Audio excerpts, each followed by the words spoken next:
Seigneur est avec vous. Vous êtes bénie entre toutes les femmes, et Jésus, le fruit de vos entrailles, est béni. Sainte Marie, Mère de Dieu, priez pour nous pauvres pécheurs, maintenant et à l'heure de notre mort. Amen. Je vous salue Marie, pleine de grâce, le Seigneur est avec vous.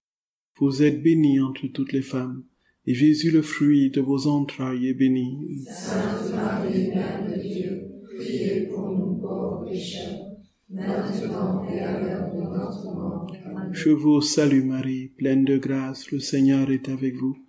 Vous êtes bénie entre toutes les femmes, et Jésus, le fruit de vos entrailles, est béni. Sainte Marie, Mère de Dieu, priez pour nous pauvres pécheurs, maintenant et à l'heure de notre mort. Amen. Gloire soit au Père, et au Fils, et au Saint-Esprit. Comme il était au commencement, maintenant et toujours, et dans les siècles des siècles. Amen. Ô mon Jésus, pardonnez-nous nos péchés, préservez-nous du feu de l'enfer, et conduisez au ciel toutes les âmes, surtout celles qui ont le plus besoin de votre sainte miséricorde. Ô Marie conçue sans péché, Priez pour nous qui avons besoin. ô Marie conçue sans péché, Priez pour nous qui avons besoin. ô Marie conçue sans péché, Priez pour nous qui avons besoin. que par la miséricorde de Dieu, les âmes des fidèles trépassés reposent en paix. Amen.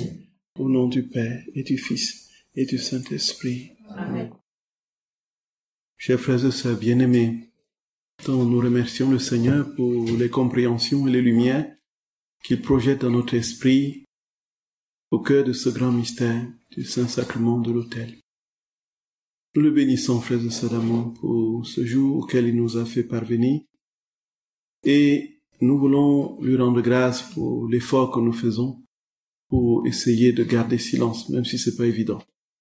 Frères et sœurs bien-aimés, je vous en supplie, encore une fois, faisons tout ce qui est en notre pouvoir. Il ne nous reste plus qu'1 jour et demi. Voyez, faisons tout ce qui est en notre pouvoir pour que nous ne regrettions pas de n'avoir pas saisi l'occasion de l'année pour rester un peu en silence avec le Seigneur. Voyez, il ne nous a pas appelés ici pour rien. Il ne nous a pas appelés ici pour que nous soyons dispersés. Il nous a convoqués parce qu'il veut parler à notre cœur. Et on ne peut l'écouter que dans le silence. Je nous en supplie humblement. Faisons tout ce qui est à notre pouvoir pour rentrer dans le silence au début. Et alors, c'est connu qu'au milieu de la retraite, c'est toujours ainsi. Et on commence à se lâcher parce que des occasions se sont présentées pour parler. Et puis, on commence à prendre l'habitude et progressivement, on oublie qu'on est dans un contexte de silence. Je nous en supplie humblement. Remettons-nous dans le silence le plus possible. Et c'est comme ça que nous écouterons le Seigneur et que nous vivrons plus pleinement encore ce qu'il veut nous communiquer. Voilà. Merci pour l'effort que nous faisons et courage pour la continuité de l'effort et rattrapons-nous. Faisons la remontada. Voyez. Du silence, voyez. Voyez. Même si nous avons été vraiment frères et sœurs d'amour, c'est goûtons cette grâce du silence. Et les foyers de charité, le Seigneur dit à Marthe Robin que c'est au bout de 6 jours de silence, en fait, qu'une âme peut être transformée. Voyez. Et ça c'est vraiment, comment on dit, on peut pas faire autrement, on peut pas dire les choses autrement. Et aujourd'hui, plus que jamais, il y a 1000 et milliards d'occasions de nous distraire et de nous sortir de nous-mêmes. On n'a pas à chercher loin. On a l'instrument dans notre poche, le portable. On peut voyager dans tous les univers avec ce truc et être en 23h30, minuit, 1h en train de tapoter dessus sans savoir ce qu'on cherche. Sans savoir ce qu'on cherche. Parce que telle image nous renvoie à tel autre lien nous envoie à tel autre lien, et on se complaît à voir des... Et ainsi, frères et sœurs bien-aimés, notre âme est desséchée. Le temps que nous devrions consacrer à la prière est ainsi volé. Voyez, volons le temps consacré à la prière. Et le matin, nous nous rendons compte qu'il n'y a plus grand-chose dans l'âme, et qu'on est toujours aussi laminé. Voyez. Et le temps passe, et il n'y a plus de joie en nous. la tristesse qui commence à prendre forme. Tout simplement parce que Dieu commence à être étouffé par des considérations en dehors d'eux. Personne ne peut aller véritablement se mettre sur la croix de notre très saint Seigneur, frères et sœurs d'amour, et vivre de la plénitude de sa vie s'il n'est dépouillé de ses vêtements. Jésus est dépouillé de ses vêtements. C'est pas de Pio qui nous le dit. Voyez. Dépouillons-nous des vêtements, frères et sœurs bien-aimés, des oripeaux de ce monde, et acquérons la lumière, l'habit lumineux et glorieux de notre Seigneur. Ouais, unissons-nous à son cœur. Et demain, ce sera le Sacré-Cœur. Et c'est pour nous l'occasion plus que jamais de méditer ce cœur à cœur, la grâce de ce cœur à cœur que nous pouvons établir avec notre Seigneur et Sauveur. Frères et sœurs d'amour, tout est une question de cœur ensanglanté, de cœur d'amour de Jésus, de l'eau et le sang. Et disposons nos cœurs comme un réservoir pour accueillir le robinet des grâces et de sa vie qu'il communique à travers ce cœur transpercé. Et c'est dans le silence qu'on le vit vraiment. Je nous en supplie encore humblement, vraiment frères et sœurs d'amour, encore humblement, essayons le plus possible de garder notre cœur uni au Seigneur, sans nous laisser distraire et disperser. Et ça va dans toutes sortes de considérations, les échanges parfois que nous pensons être très utiles avec nos frères, dans la cour, ou bien près des chambres, des choses comme ça, ou encore les portables sur lesquels nous sommes toujours attirés, bien sûr, que nous les consultions pour le juste nécessaire. Et puis, ça peut aller au bruit des portes qui claquent et tout ça. Donc, tout un ensemble qui fait que si tout cela est réuni, alors nous vivons une retraite paisible, et nous sentons Dieu marcher dans nos pas. Et nous voyons Dieu regarder dans nos yeux. Aïe, frères et sœurs d'amour, c'est comme ça que ça se passe. C'est comme ça que ça se passe. Frères et sœurs bien-aimés, nous avons parlé tout à l'heure donc de la transsubstantiation. Alors, qui n'a pas compris ce que c'est que la transsubstantiation? Alors, tout le monde a compris. Et maintenant que le corps de notre très saint Seigneur est sur l'autel, il faut communier. Maintenant, la partie la communion. Alors, qu'est-ce qui se passe à la communion, frères et sœurs d'amour, de ce que Jésus nous dit? Jésus dit que quand il vient dans l'hostie, et quand nous le recevons dans la communion, il vient avec toutes ses œuvres. Toutes ses œuvres.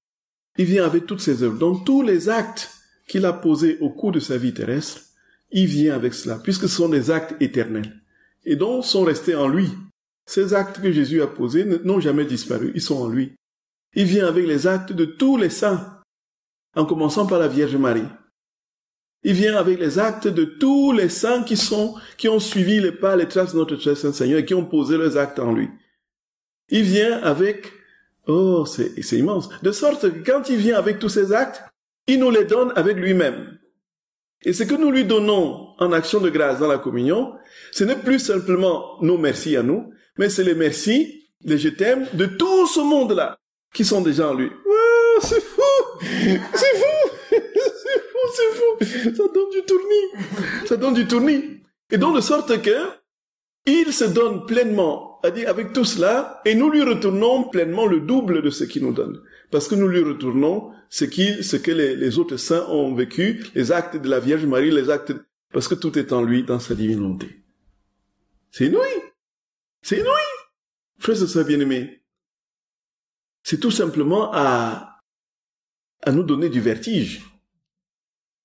Oh là là là là là! Quand on lit ces vérités, frères et sœurs d'amour, on tressaille, il y a une jubilation intérieure absolument incontenable, qu'on n'arrive pas à contenir. Une joie de savoir combien le Seigneur multiplie son amour pour nous.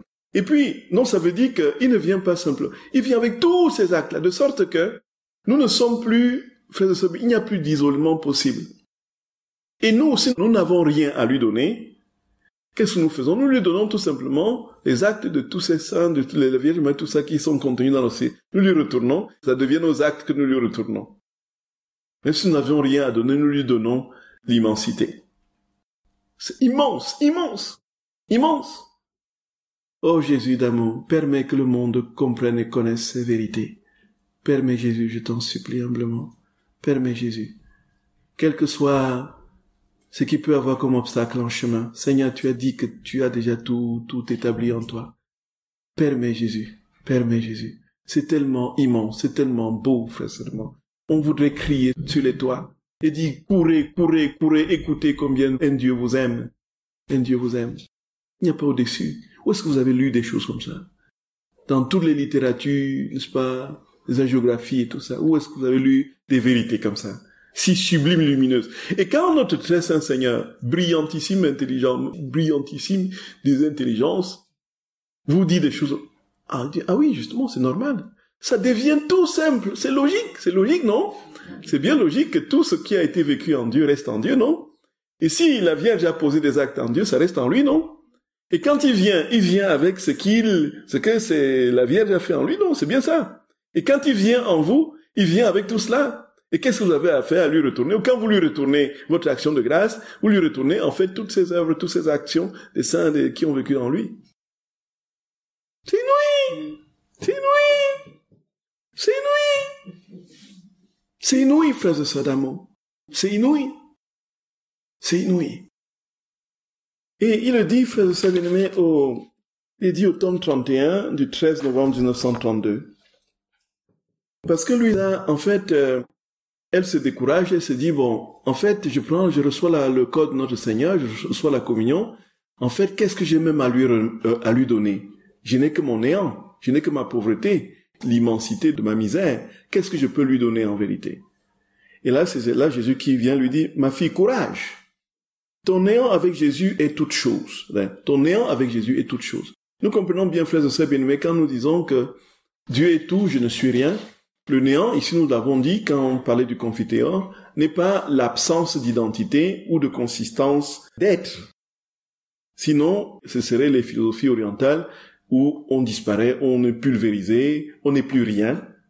Et donc, mais le néant ici n'est pas absence d'identité, absence de consistance ontologique.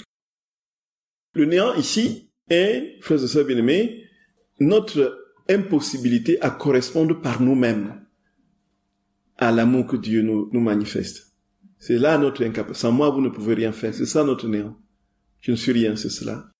Et notre néant n'est pas, en fait, comme je l'expliquais dans une autre retraite dans le sud, à Saint-Baume, à Roquestro, c'est-à-dire que ce n'est pas, frères et bien-aimés, l'idée dépréciative, l'idée complexée qu'on a de nous-mêmes.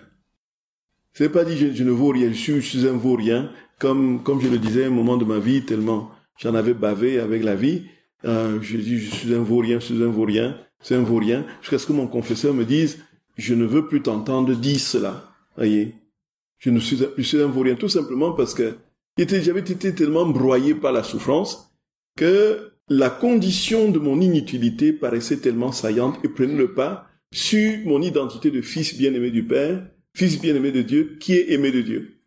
Et donc le complexe de n'être pas ce que j'aurais pu être au point de vue humain, et la dépréciation continuelle et profonde de moi-même m'a donné justement le sentiment que voilà, je ne vaux rien, je suis un vaurien. Je me le répétais en boucle, je suis un vaurien.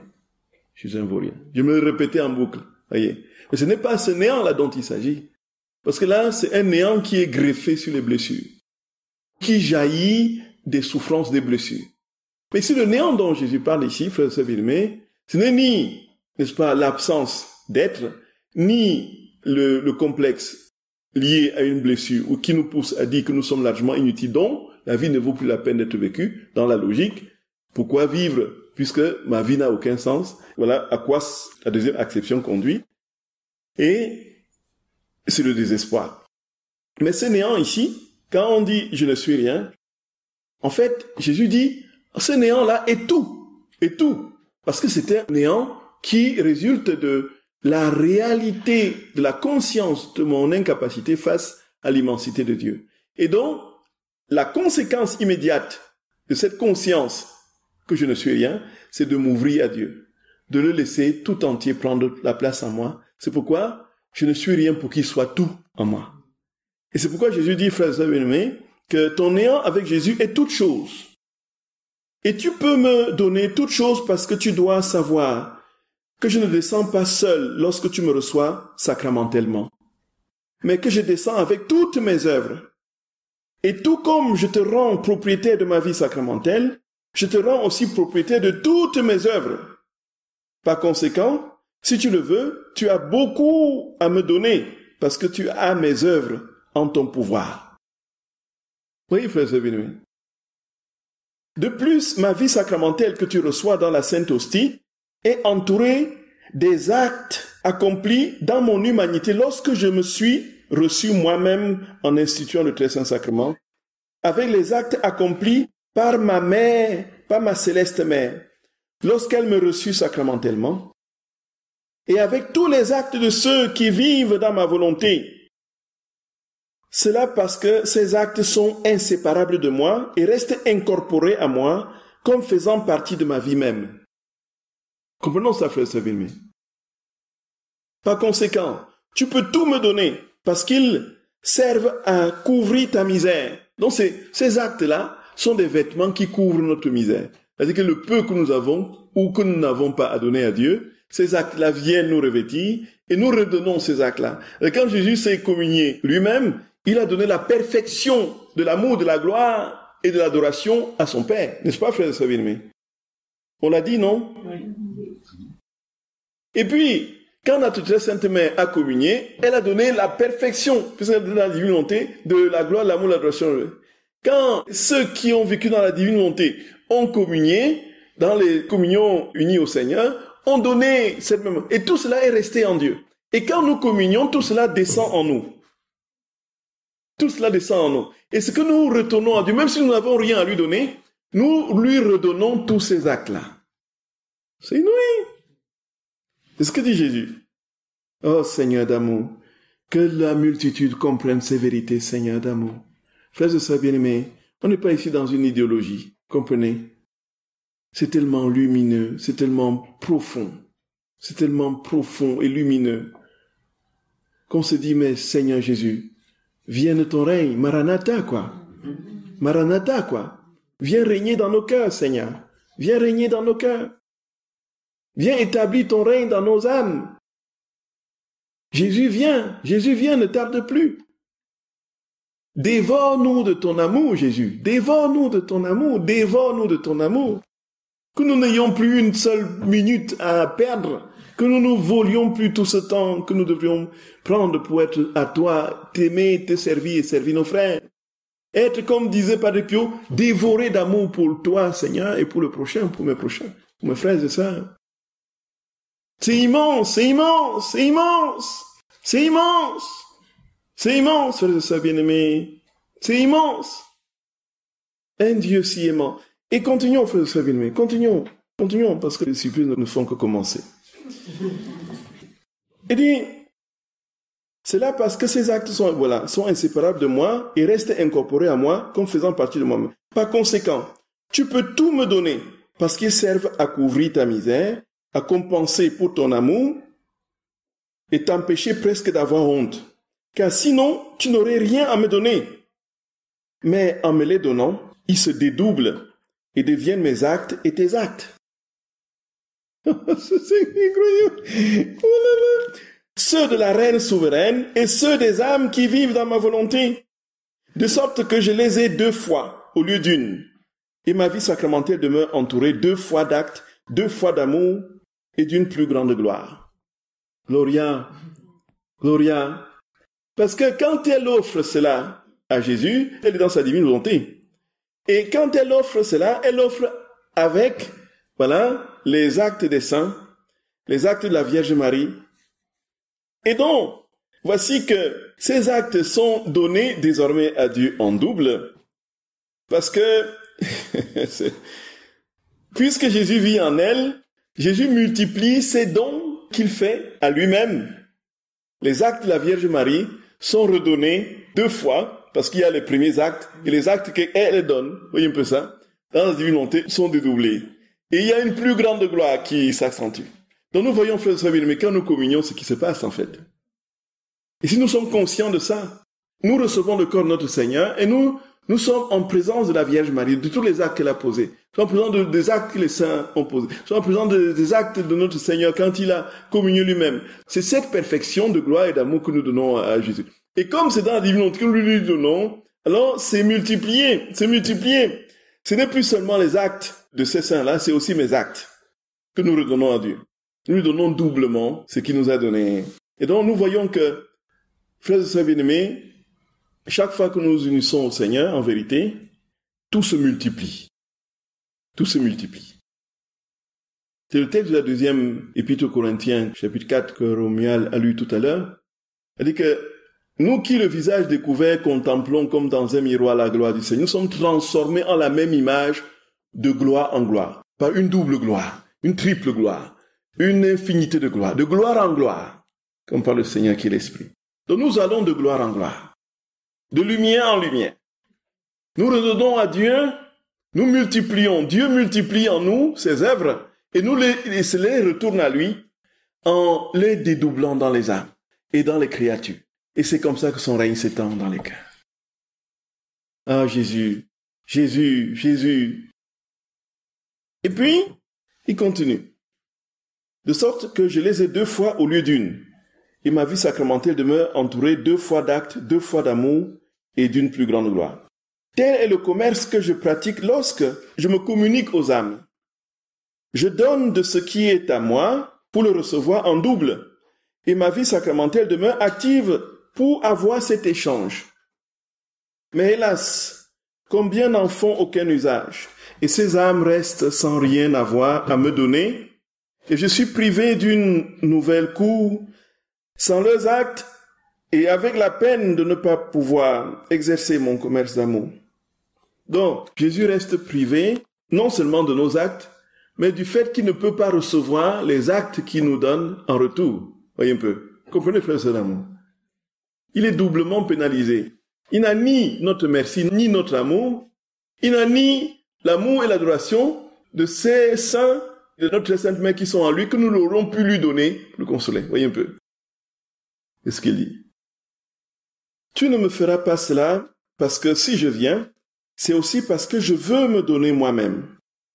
Et me recevoir, quoi que la créature puisse me donner, cela forme ma satisfaction, mon bonheur et mon paradis dans le très saint sacrement. Voyez. Donner et ne rien recevoir des créatures forme mon purgatoire dans la petite prison de l'hostie sacramentelle. Donner et ne rien recevoir.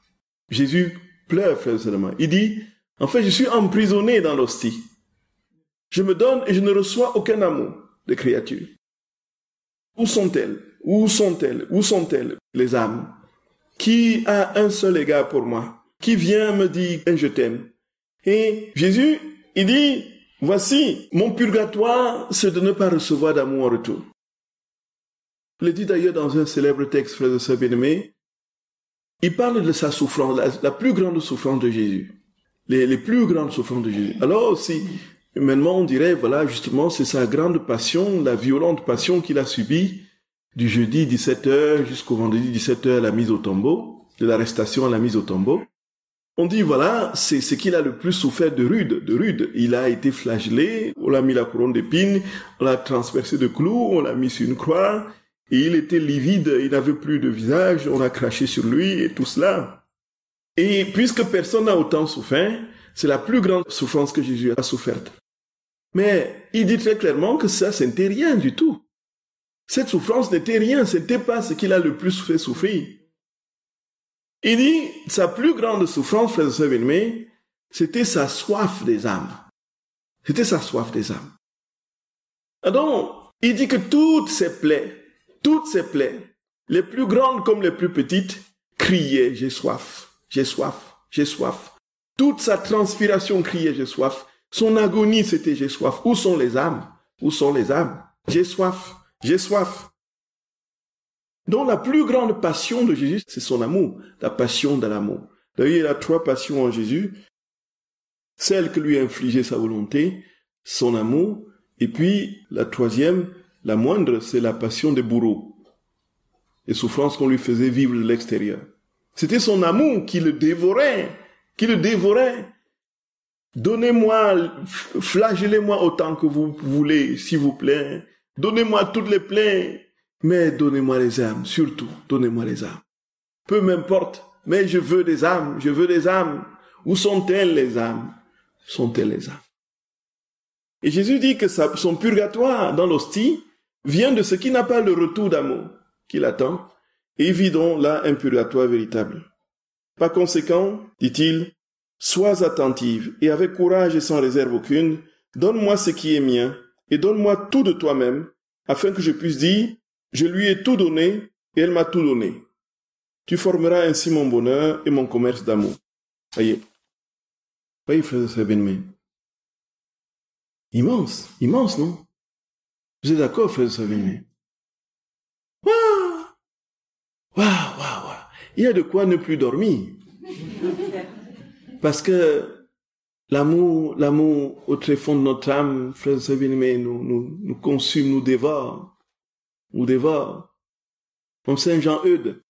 Saint Jean-Eudes qui aimait tellement le Seigneur, son cœur gonflait jusqu'à soulever les côtes. Voilà. Sa poitrine était bombée, déformée. C'est vrai. C'était... Et Saint Jean-Eudes, oui.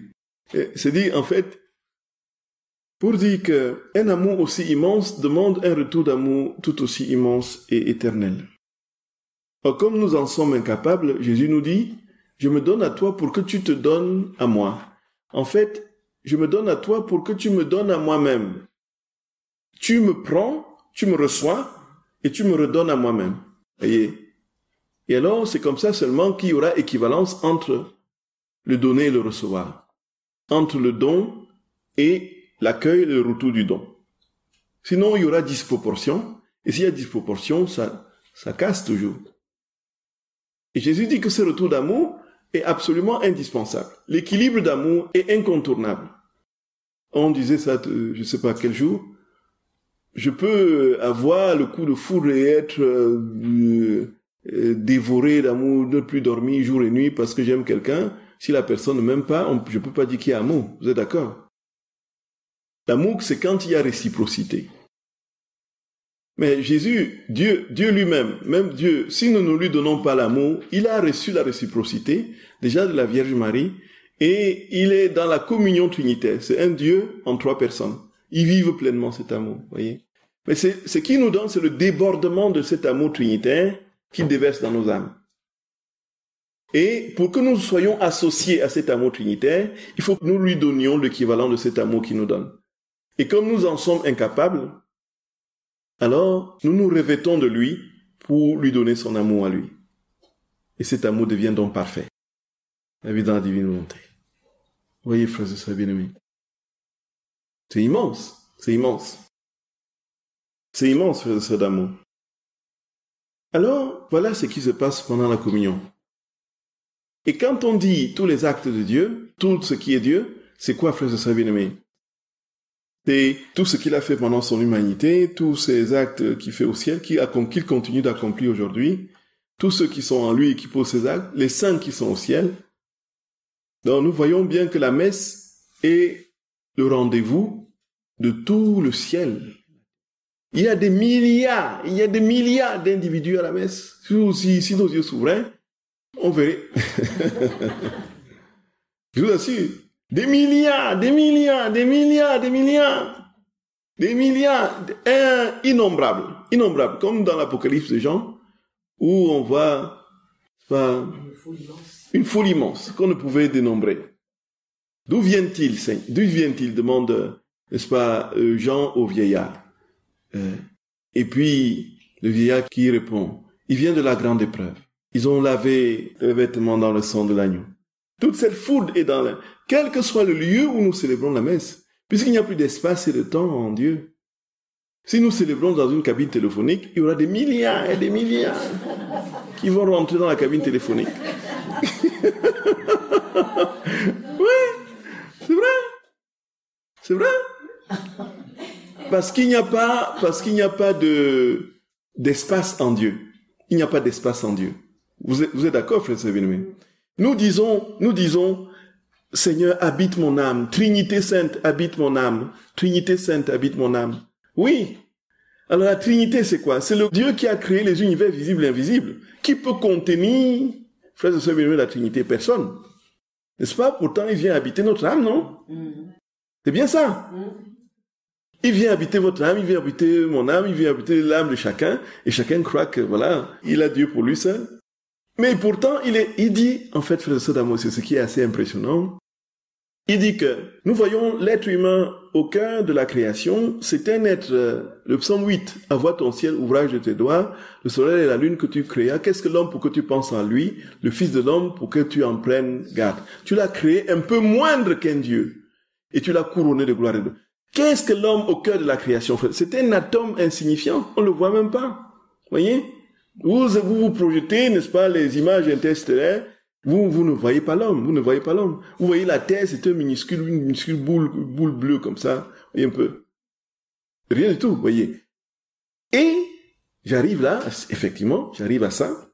Et là, l'homme qui n'est rien insignifiant, c'est-à-dire que nous voyons, et l'espace qui va toujours, selon les astronomes, s'élargissant, l'univers qui va vers l'infini, on ne sait pas où l'univers s'étend, des milliards d'astres, d'étoiles, pardon, les planètes, et puis 13 milliards de galaxies, et dans chaque galaxie, des milliers, tout cela, des hyperamas, et puis un univers, frères et sœurs bien-aimés, qui dépasse l'homme. Jésus dit que autant cet univers est infiniment plus petit que l'âme humaine. L'âme humaine est infiniment plus grande que cet univers qui dépasse l'âme. La preuve, c'est que l'immensité, le Créateur, peut venir se loger dans l'âme. Là où l'univers est plutôt contenu en lui.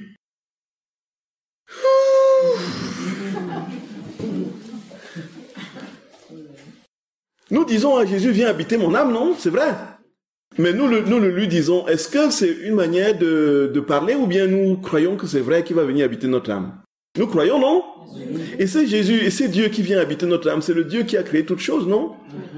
Père, Fils et Saint-Esprit, non? La prière de Sainte Élisabeth de la Trinité. C'est bien ça, non? Alors, quand il vient, quel espace est-ce qu'il trouve en nous? C'est, si vous voulez, c'est logé dans un petit cœur, là, le petit cœur, là, vous voyez, le petit cœur qui bat tout, là.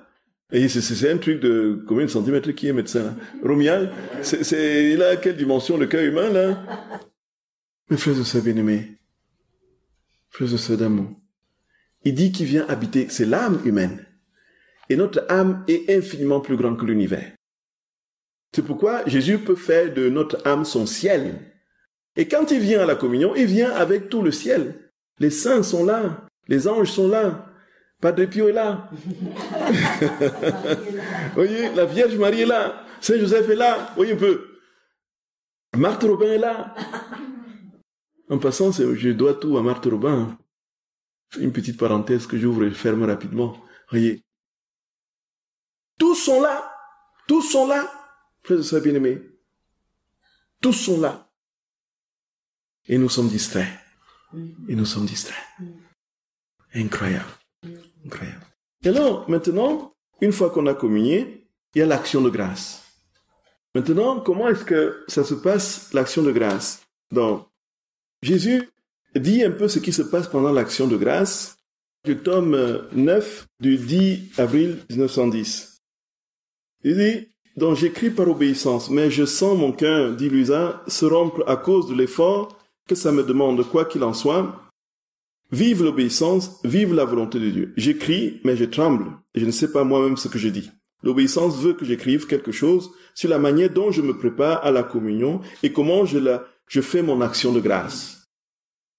Donc, elle est appelée par son confesseur à dire très clairement ce qui se passe pendant l'action de grâce et comment ça se passe avant la communion et pendant l'action de grâce, qu'est-ce qui se passe en vérité. Alors, je ne peux rien dire sur ce sujet parce que voyant que je ne suis bon à rien, mon doux Jésus fait tout lui-même. Il prépare mon âme et m'indique les remerciements à faire. Et moi, je le suis. C'est simple. Il y a une volonté là. Les chemins de Jésus sont toujours immenses. Et moi, avec lui, je me sens immense comme si je savais faire quelque chose. Après, quand Jésus se retire, je suis toujours la fille stupide, la petite ignorante, la petite mauvaise, Kativa. Et c'est précisément pour cela que Jésus m'aime. Parce que je suis ignorante, que je ne suis rien et que je ne peux rien. Jésus nous aime non pas parce que nous avons quelque mérite que ce soit, non pas parce que nous sommes intelligents, non pas parce que nous avons écrit des bouquins, ou bien parce que nous avons un doctorat ou je ne sais pas trop quoi. Jésus nous aime parce que nous reconnaissons qu'il est tout pour nous, que nous ne sommes rien et qu'il est tout pour nous. Voilà, c'est comme ça qu'il nous aime. Puisque amour et communication, amour et communion. Et c'est la seule condition pour que Jésus, effectivement, vienne prendre place en nous. Sachant que je peux le recevoir à tout prix, et afin de ne pas être déshonoré en venant à moi, mais plutôt d'y recevoir les plus grands honneurs, il prépare lui-même ma pauvre âme. Il me donne ses propres biens, ses mérites, ses vêtements, ses œuvres, ses désirs, en somme tout lui-même. S'il le faut, il me donne aussi ce qu'ont fait les saints. Voyons que ça se rejoint. Car tout est à lui. S'il le faut, il me donne même ce qu'a fait sa très sainte mère. Tout est à lui. Voyons, c'est à des dates différentes, très très éloignées les unes des autres. Voyez un peu ça. Nous voyons que la constance est là. C'est la même préparation, c'est la même action de Dieu. Il vient avec... Non, voilà. Il dit, car tout est à lui.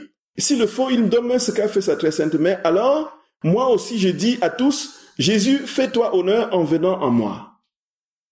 Maman, ma reine, tous les saints et tous les anges, je suis tellement pauvre que tout ce que vous avez, mettez-le dans mon cœur. Non pour moi, mais pour Jésus. Et je sens que tout le ciel coopère à me préparer. Voyez, frères et sœurs bien-aimés. Ça, c'est avant la communion. Le ciel vient préparer son âme.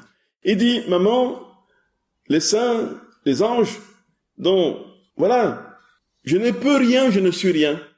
Venez coopérer avec moi pour préparer le lit où le Seigneur va venir s'établir dans mon âme. Venez changer le drap de lit qui n'a pas été lavé depuis 10 ans.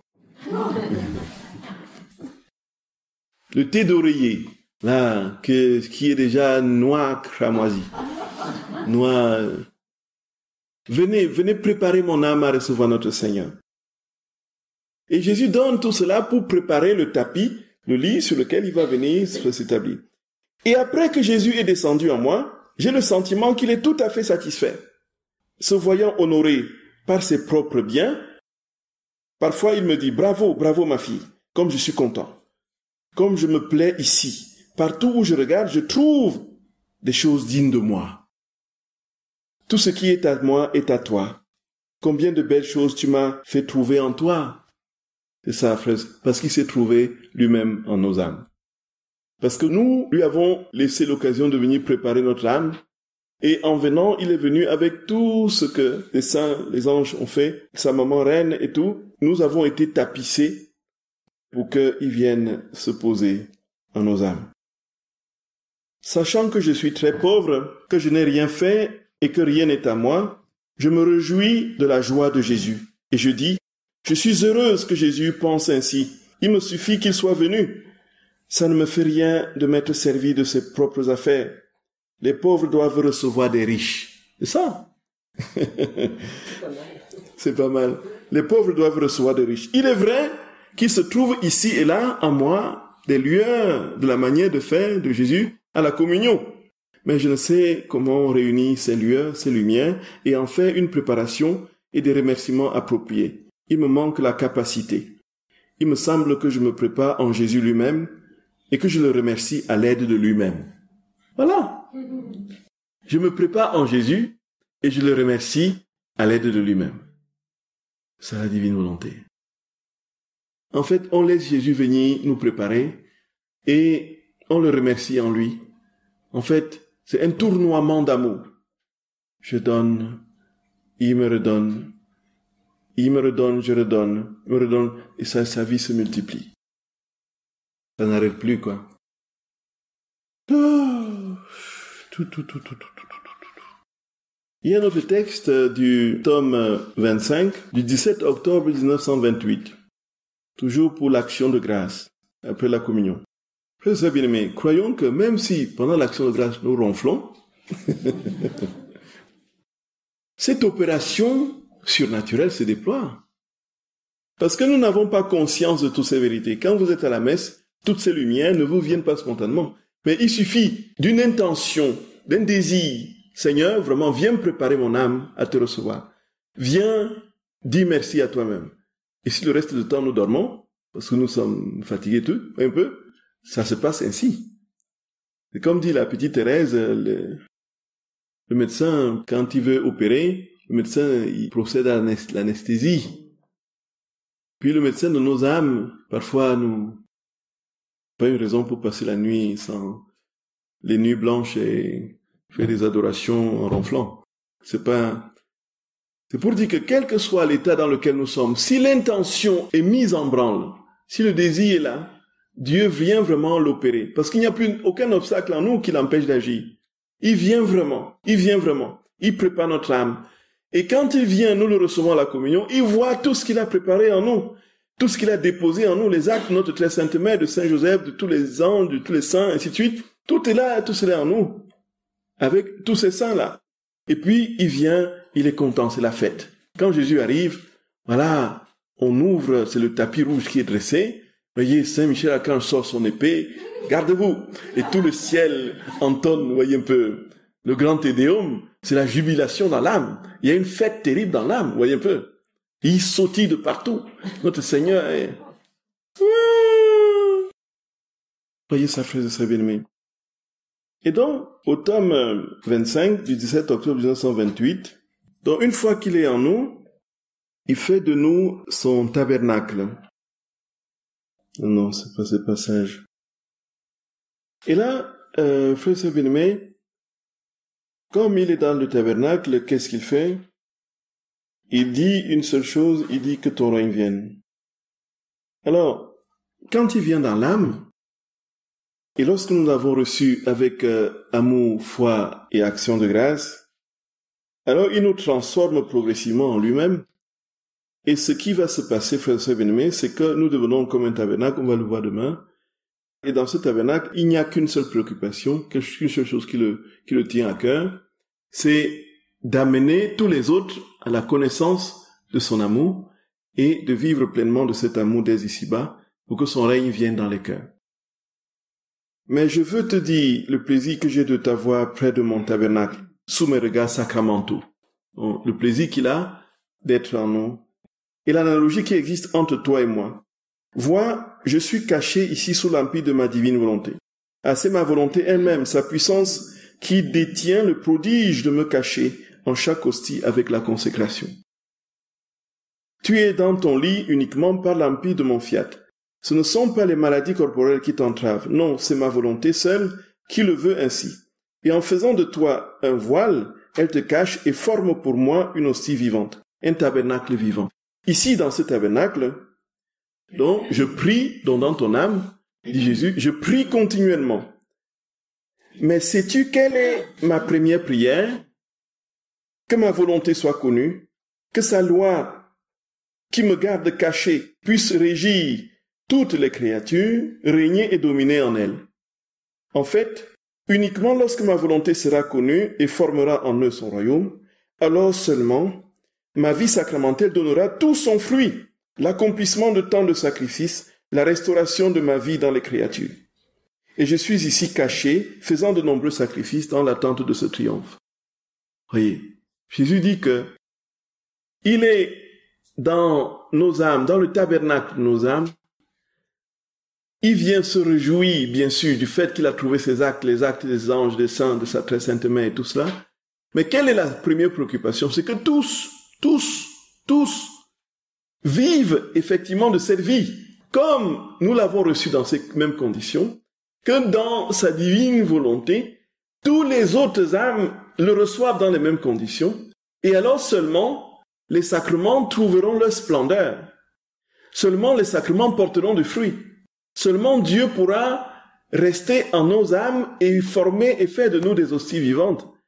Sinon, il vient, et quand il ne trouve pas ce lit tapissé, des actes et des œuvres, de ses propres actes, de ceux des saints, des anges, de sa mère, qu'est-ce qu'il fait? Il n'y a pas de place pour lui, il retourne. Et c'est quand les âmes pourront le recevoir par lui-même et en lui-même, qu'il pourra s'établir maintenant définitivement dans les âmes et pourra les transformer en hosties vivantes. Voyez, frères et sœurs bien-aimés. Dans le but, il gémit dans nos âmes et nous dit que ton règne vienne, que ton règne vienne, que ton règne vienne. Il dit, Père, fais que ton règne vienne, fais que ton règne vienne, papa, fais que ton règne vienne, Abba, fais que ton règne vienne dans les âmes, fais que ton règne vienne dans les cœurs, papa chéri. Et c'est alors que nous, les âmes, serons véritablement unis définitivement à Jésus et les hosties sacramentelles vont progressivement transformer nos âmes en des hosties vivantes et nous serons les demeures permanentes de Dieu comme il est permanemment dans l'hostie, sauf si on le détruit. Voyez, frères et sœurs d'amour, c'est inouï, c'est inouï, c'est inouï. C'est inouï, frères et sœurs d'amour, c'est inouï. Et alors, demain, nous essaierons de comprendre ce que c'est qu'une hostie vivante. Je vous salue Marie, pleine de grâce, le Seigneur est avec vous. Vous êtes bénie entre toutes les femmes, et Jésus, le fruit de vos entrailles, est béni. Sainte Marie, Mère de Dieu, priez pour nous, pauvres pécheurs, maintenant et à l'heure de notre mort. Amen. Au nom du Père et du Fils et du Saint-Esprit.